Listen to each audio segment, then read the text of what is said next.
Olá, meu nome é Sandra Bayer e hoje eu falo com vocês a convite da doutora Mônica Andrade Gama, presidente da Comissão de Práticas Colaborativas aqui da UAB de São Paulo.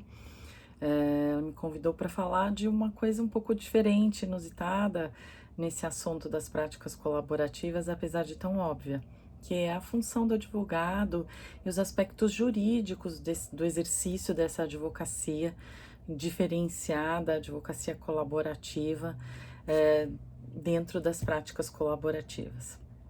Então, rapidamente eu vou contextualizar isso dentro das práticas colaborativas, mas para apresentar realmente os aspectos jurídicos dessa atividade e fazer com um chamamento para a gente perceber quão normal da advocacia essa advocacia colaborativa pode ser, né? As pessoas tendem a achar que é uma atividade muito diferenciada, porque exige um conhecimento, um treinamento, mas na verdade ainda é a mesma velha e boa advocacia. Então, é, tirando um pouco dos mitos, né, de que essa prática colaborativa seria alguma coisa de muito diferente. A gente tem cada vez mais ouvido falar de uma nova maneira de advogar, mais aplicável a uma sociedade pós-moderna, uma sociedade do líquido, uma sociedade 4.0 indo para 5.0 e uma advocacia aplicada a essa nova sociedade. Como sendo algo muito diferente. Na verdade, a advocacia que a gente prega aqui é uma advocacia que possa se realizar com novos formatos, mas ainda a gente está falando da aplicação do direito por parte de um profissional habilitado, certificado pelo exame de ordem e que vai fazer o seu trabalho conforme o Código de Ética da OAB determina. Então, para a gente entender isso, né, vamos entender primeiro o que são as práticas colaborativas, né? Como muitas outras pessoas já têm conversado no ambiente da Comissão de Práticas Colaborativas, as práticas colaborativas, elas estão dentro daquele grupo de formas extrajudiciais de solução de conflito, formas adequadas e extrajudiciais de solução de conflito, pacíficas de solução de conflito, consensuais, onde advogados reunidos com equipes multidisciplinares, muitas vezes, não obrigatoriamente, mas muitas vezes, atuam em conjunto com uma cláusula de não litigância, de maneira a colaborar em equipe para que aquele sistema que está em conflito seja atendido de uma maneira plena, ampla e conjunta. Então, a gente vai ter advogados colaborativos trabalhando em conjuntos por seus clientes. É importante dizer, cada cliente vai ter o seu advogado e cada um desses advogados, trabalhando pelo interesse dos seus clientes, vai orquestrar em equipe um advogado com o outro como o trabalho será realizado, como essas etapas serão desmembradas ou serão sequenciadas para que esse grupo como um todo consiga atingir um resultado pacificamente, consensualmente, de maneira colaborativa. Muitas vezes nesse trabalho, e esse foi um modelo que nos foi apresentado no Brasil por alguns americanos. Muitas vezes o que se diz é que é interessante que esse trabalho seja realizado em conjunto com outros profissionais de outras áreas que possam agregar seus conhecimentos de forma a facilitar a construção dessa solução conjunta. Então, eles são os coaches, né, assim chamados coaches, que são terapeutas da área de saúde, treinados, capacitados para auxiliar, para apoiar esses clientes durante a resolução de conflito. Terapeutas que podem trazer informações sobre filhos, né? Então, os terapeutas infantis e também consultores financeiros que atuam de forma a trazer luz para as pessoas durante a construção de uma solução consensuada, das possibilidades, das vantagens, das dificuldades, dos desafios com relação a questões financeiras. As práticas colaborativas, elas se aplicam em muitos casos de direito de família, mas elas não estão limitadas ao direito de família, elas podem também envolver conflitos de natureza civil, de natureza empresarial, elas se encaixam muito bem para questões de empresas familiares. Então, a gente pode aplicar a ideia desse trabalho multidisciplinar, em equipe, dos advogados em conjunto, não litigando, mas colaborando para a solução em várias esferas. Tá? Então, a gente chama de práticas colaborativas de uma maneira geral, porque inclui a possibilidade de ter outros profissionais além do advogado.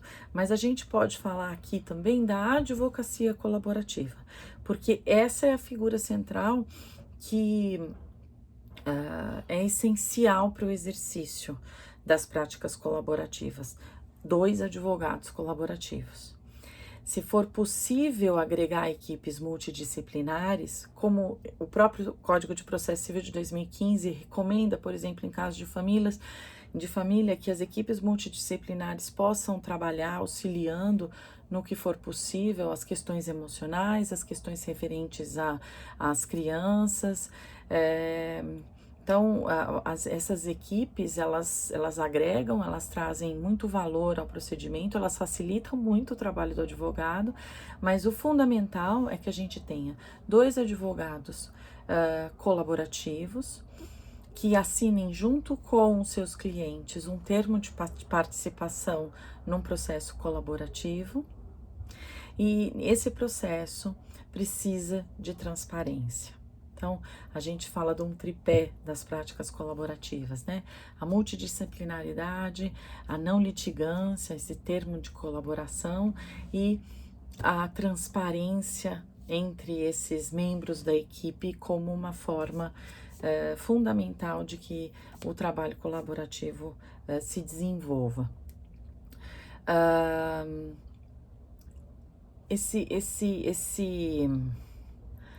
Esse conjunto, essa orquestra de vários instrumentos, ela é formalizada por um termo de participação. Então, as práticas colaborativas têm como base contratual um termo de participação colaborativo assinado pelos clientes, pelos advogados e eventualmente por outros profissionais que façam parte da equipe colaborativa. Este contrato, além de trazer todos os princípios basilares a respeito do trabalho, que tem muita relação, inclusive, com princípios que a gente vê em outras formas de solução pacífica e extrajudicial de solução de conflitos, como, por exemplo, a mediação. Então, boa-fé, transparência, confidencialidade, todos esses princípios estão ali expressados nesse termo de participação, mas, sobretudo, esse termo é caracterizado por uma cláusula chamada cláusula de não litigância.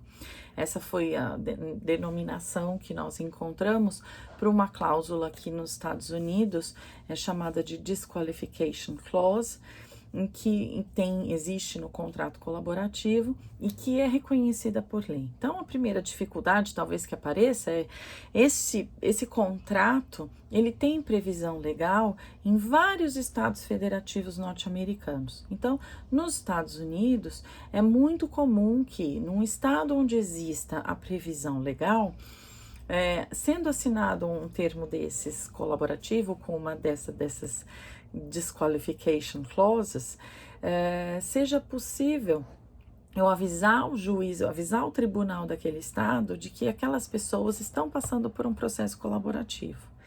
Isso faz com que elas estejam dizendo, olha, enquanto a gente estiver com esse contrato entre nós, a gente está optando por não utilizar o serviço judicial.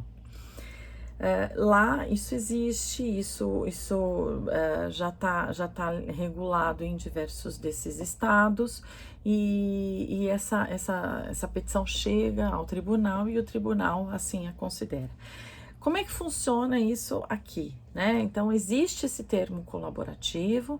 O termo colaborativo, ele possui uma cláusula de não litigância, que é uma cláusula que gera um compromisso entre dois advogados. Então, por essa cláusula de não litigância ou de desqualificação, o que vai acontecer é que os advogados se comprometem a não litigar sobre aquele tema, referentemente àqueles clientes, em juízo. Então, se aquele assunto não for resolvido de uma forma pacífica neste processo colaborativo, os advogados assumem o compromisso de não atuar na fase litigiosa, de tal forma que, se os clientes não conseguirem ou não quiserem chegar a um acordo, se eles informam aos advogados que eles não querem mais participar das práticas colaborativas, eles fazem um distrato e rompido está o contrato colaborativo.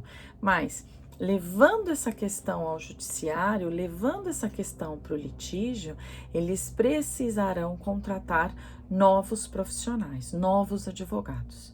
Isso significa isso mesmo que a gente está entendendo, que o advogado, ao assinar uma cláusula de não litigância, ele está dizendo para o cliente, se você for litigar contra essa outra parte, eu não serei o seu advogado.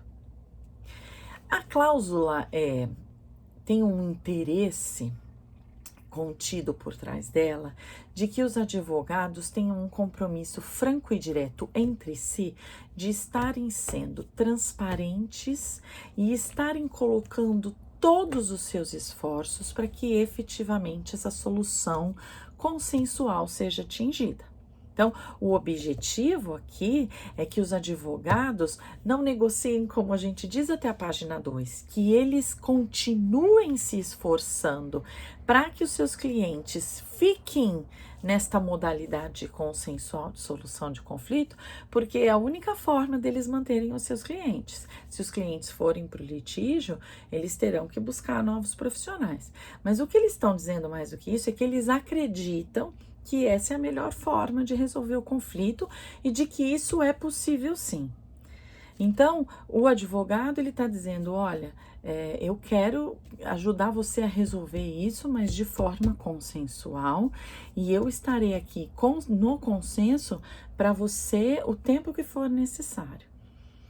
Isso traz a crença nos próprios clientes de que a forma de solução de conflito de maneira consensuada nesse caso é oportuna e possível, e por outro lado traz entre os advogados esse compromisso de vamos trabalhar para que isso dê certo. Eu não tenho outra forma de trabalhar.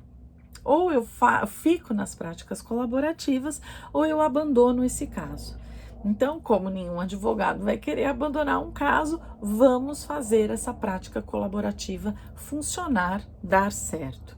Para isso, ele pode perceber em algum momento que é necessário o apoio de alguém, de algum outro conhecimento, alguma outra área de conhecimento, para agregar, para auxiliar aquelas pessoas a construírem algo que, em algumas situações, fica difícil de fazer sozinho.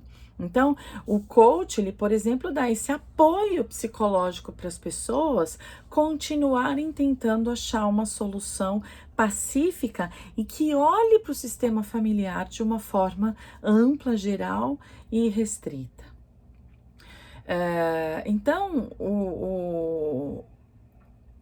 o entrar nessa prática colaborativa para o advogado é exatamente isso, é dizer, eu estou nesse procedimento para a advocacia colaborativa, eu vou atuar colaborativamente e só. Ah, mas eu não posso atuar colaborativamente sem essa cláusula? Claro que sim, porque a colaboração é uma forma de atuação, é uma forma de agir das pessoas e que elas vão exercer independentemente de um papel. Mas, por amor à nomenclatura, digamos assim, normalmente quando as pessoas trabalham colaborativamente, mas sem essa cláusula, nós costumamos chamar isso de cooperação. Então, elas fazem um trabalho cooperativo quando não existe uma cláusula. Quando a gente tem um contrato desses escrito com uma cláusula, aí a gente sim vai chamar isso de prática colaborativa, de advocacia colaborativa. Então, eu posso atuar colaborativamente com outras pessoas sem a cláusula? Pode. Isso se chama cooperação, tá? Dentro dessa nova área de conhecimento aqui no direito, a gente optou por usar a palavra colaborativo para situações em que existe esse contrato, o que não impede que os advogados continuem atuando como negociadores naturais dos seus clientes, de maneira cooperativa, de maneira a auxiliar os seus clientes a encontrarem uma melhor solução consensual. Nada impede. E muitas das técnicas e muitas das funções que ele adquire o conhecimento quando ele se capacita em práticas colaborativas, ele vai poder fazer em outras atuações. Então, muitos advogados que se formam advogados colaborativos num curso de advocacia colaborativa percebem que, bom, o advogado do outro lado ele não tem esse conhecimento, mas nada impede que eu o convide a trabalhar de maneira a colaborar comigo. Isso a gente vai chamar de direito cooperativo. A advocacia colaborativa fica para a existência dessa cláusula, tá?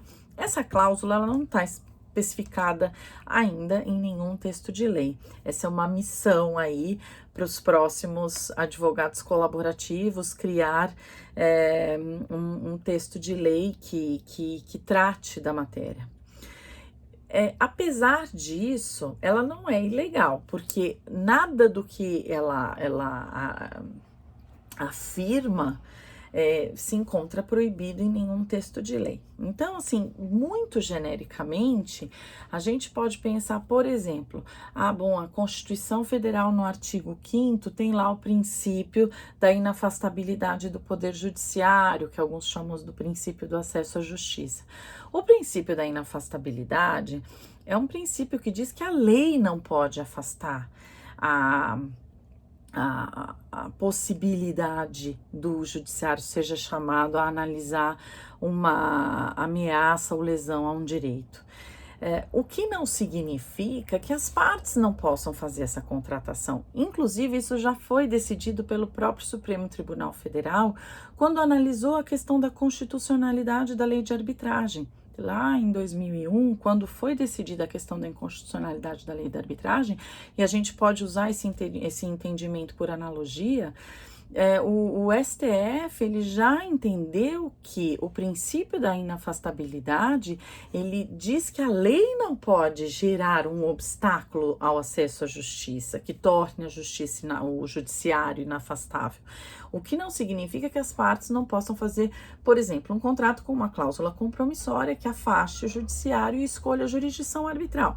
Da mesma forma que isto não impede que as pessoas façam um contrato com uma cláusula de não litigância. E mais ainda, nesse caso é muito menos gravoso, porque as partes não fazem um contrato, uma cláusula de que elas não litigarão mais. Elas assumem uma responsabilidade de que enquanto aquele contrato estiver valendo, elas não buscarão o judiciário, mas que elas podem denunciar sim aquele contrato e escolher o caminho judicial, desde que não com o mesmo, que não use o mesmo profissional, o mesmo advogado para atuar. Então, o compromisso do não ir ao judiciário depois é um compromisso do representante advogado, mas as partes, elas sempre vão poder denunciar esse contrato e falar assim, olha, eu quero ir para o judiciário, ok, terão que fazer isso com um outro profissional. Qual é a lógica disso de novo? É que aquele advogado, ele não tem um segundo caminho, então ele vai trabalhar para o consenso dentro daquele processo colaborativo, tá? Então, o problema, a questão com o princípio da inafastabilidade, ela fica afastada. O princípio da inafastabilidade fica afastado. Por quê?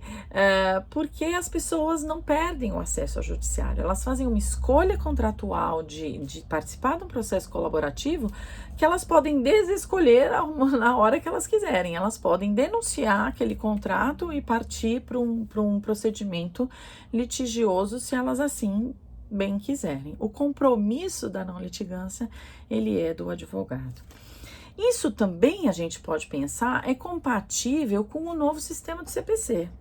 O CPC, ele principiologicamente, ele traz a solução consensual de conflito e extrajudicial como um caminho a ser buscado. O artigo 3º do Código de Processo Civil, ele vai fomentar, por meio de todos os profissionais do direito, sejam juízes, advogados, defensores, promotores, todos estão lá previstos no artigo 3º do Código de Processo Civil como responsáveis para que as partes possam buscar soluções consensuais extrajudiciais de conflito.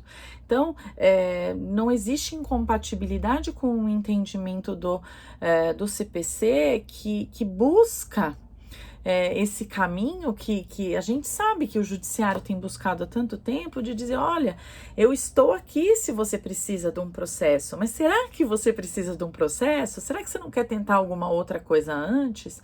Então, essa lógica já vem sendo buscada há algum tempo e foi coroada no Código de Processo Civil de 2015. É inevitável isso. Aí a gente tem uma outra questão, que é a questão do Código de Ética da OAB. Bom, será que um advogado pode assinar uma cláusula dessa? Será que não tem problema nenhum? Então, em primeiro lugar, é preciso lembrar que o artigo 1º do Estatuto da Advocacia, ele não diz que advogar significa litigar. Então, dentro das funções do advogado está prestar consultoria, está negociar pelos clientes, está trabalhar na realização de contratos. Então, o trabalho do advogado não se limita em nenhum momento, isso está escrito, tanto no Estatuto quanto no Código de Ética, está escrito que o trabalho do advogado se limita a isso. Então é possível e é muito comum que tem muitos advogados, por exemplo, que trabalham em empresa, que não fazem o trabalho judicial, que fazem um trabalho consultivo, um trabalho contratual. Isto é comum, cada advogado trabalhando numa área. Hoje em dia é mais comum isso do que um advogado que faz tudo. Então, esse advogado colaborativo, ele opta por esse trabalho dentro da consultoria nas soluções extrajudiciais, solução de conflito, o que é muito possível. Além disso, também é recomendável. O Código de Ética, no artigo 2º, o parágrafo único do Código de Ética da OAB, do novo Código de Ética da OAB, ele estabelece os deveres, são deveres do advogado. né? E ali no inciso 6º está dizendo que é função, é dever do advogado estimular a qualquer tempo as soluções consensuais de conflito, as formas pacíficas de solução de conflito. E logo em seguida ele vai dizer, e é dever dele também desaconselhar lides temerárias ao seu cliente. Então, o advogado puramente litigante não é a figura do código de ética, né? Mesmo os advogados que atuam em litígio, eles têm como dever buscar mostrar aos seus clientes que existem outras formas além do litígio, né? Então, de novo, dentro dessa mensagem política que o Estatuto e o Código de Ética mandam, da mesma forma como o CPC em 2015 fez, é no sentido de direcionar o advogado para outras formas de atuação que não só a litigiosa. Aí a gente entra por uma questão central, que é a questão de, mas o advogado pode, quando ele é contratado por um cliente, ele pode se negar a atuar judicialmente? Então, aí é importante lembrar que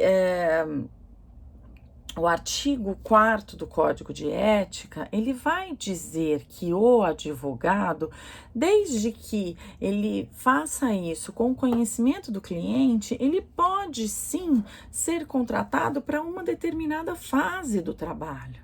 Ele pode dizer, trabalharei nesta fase ou desta forma e não daquela. E a pessoa fica livre para contratar outra pessoa que faça aquela outra parte do trabalho. Então, a cláusula de não litigância não se mostra incompatível com isso na medida em que o cliente assina o termo colaborativo junto com o advogado. Então, os dois clientes, os dois advogados e eventuais outros partícipes nessa equipe colaborativa, todos juntos vão assinar esse termo colaborativo. Então, é de conhecimento de todos que existe uma cláusula de não litigância que impede que aqueles advogados atuem para aquelas partes naquele processo litigiosamente. Em outros processos, em outras questões com outras partes, nada impede que a pessoa advogue litigiosamente, mas naquele contexto, com aqueles clientes, isso não será feito. Então, da forma como é feito, o cliente e os advogados assinando o mesmo instrumento juntos, existe a ciência e a concordância de todos. Isso fica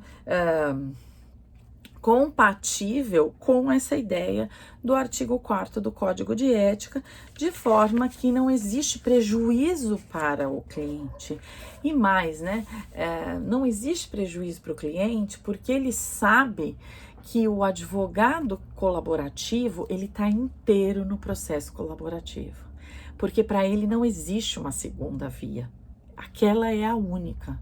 Então, aquela será muito bem cuidada. Esse é o grande ganho da cláusula de não litigância. Eu ainda queria falar, para concluir, sobre a questão da equipe multidisciplinar.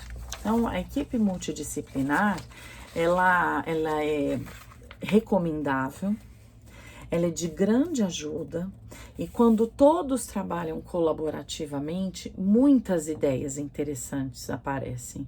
Então, o advogado colaborativo, esse trabalho em equipe faz com que ele possa, além de atender o seu cliente e além de estar nas reuniões entre os dois clientes com outro advogado, eles fazem reuniões da equipe, dos dois advogados ou do advogado daquela parte com o coach daquela parte e com o consultor financeiro, que é um neutro que atua para as duas partes. Então, existem momentos de encontro dos diferentes partícipes daquelas equipes e também momentos em que toda a equipe se reúne para pensar o procedimento. Isso faz com que o procedimento seja conversado de forma que as pessoas busquem uma solução que seja global para todo aquele sistema. O que não significa, e isso eu quero ressaltar ao final, o que não significa que o advogado deixou de ser advogado daquele cliente para ser advogado das duas partes. Não. Cada parte terá o seu advogado que defenderá os seus interesses, que analisará com o seu cliente quais são as vantagens e as desvantagens de cada uma das situações, em que atuará em benefício do seu cliente. Mas a forma como ele atua com o outro advogado não é uma forma adversarial, não é uma forma de enfrentamento, é uma forma de juntos tentarmos construir algo que seja bom para ambos. De novo, cada um trabalhando para o seu cliente. Então, não existe um advogado imparcial na advocacia colaborativa, como não existe a possibilidade de um advogado imparcial. O advogado não é um terceiro, o advogado é parte junto com o seu cliente, ele está num dos polos. Isto continua a existir aqui, só que esse trabalho é orquestrado de forma a que eles possam colaborar para que os melhores resultados sejam atingidos para um e para outro. A colaboração não significa uma confusão de posições. Cada um continua tendo o seu advogado, cada advogado continua trabalhando para o seu cliente. Mas essa equipe faz toda a diferença.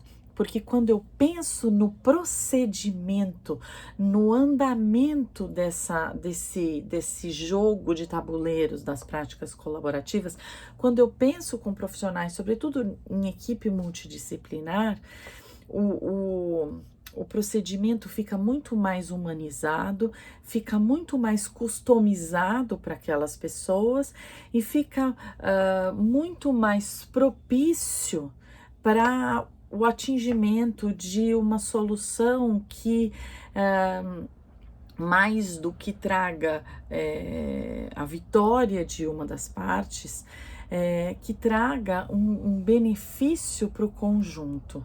Então, eu repito que é muito comum que a gente fale em práticas colaborativas no divórcio, por exemplo, mas isso também se mostra muito útil em empresas familiares e mesmo em questões contratuais de direito civil, que atendam pessoas que tenham um relacionamento contratual estabelecido a longo tempo.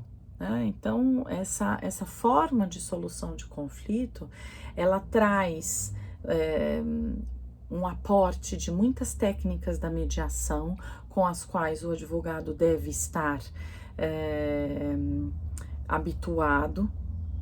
Ele vai precisar usar desses conhecimentos de ferramentas de mediação para poder articular essas reuniões colaborativas, de tal forma que uma solução que beneficie todo o conjunto possa ser atingida. Eu espero de verdade ter podido trazer um pouco mais de esclarecimento dessa área, que é uma área nova, que traz tantos questionamentos, tantas perguntas ainda sem resposta, todos nós refletindo para a construção de um modelo brasileiro de advocacia colaborativa, mas acho que esse momento é muito auspicioso, porque vai estar trazendo um formato de atuação para o advogado, que é um formato mais leve, um formato mais empático, um formato mais confortável, um formato que não precisa estar sempre de armadura para a luta, né? E que pode pensar junto com o outro numa boa conversa. Então, que isso seja um convite a todos a pensarem aí nas práticas colaborativas como uma possibilidade de uma advocacia nova, mas de uma advocacia que mantém os princípios basilares eretos, tá bom? Muito obrigada, foi um prazer estar com vocês.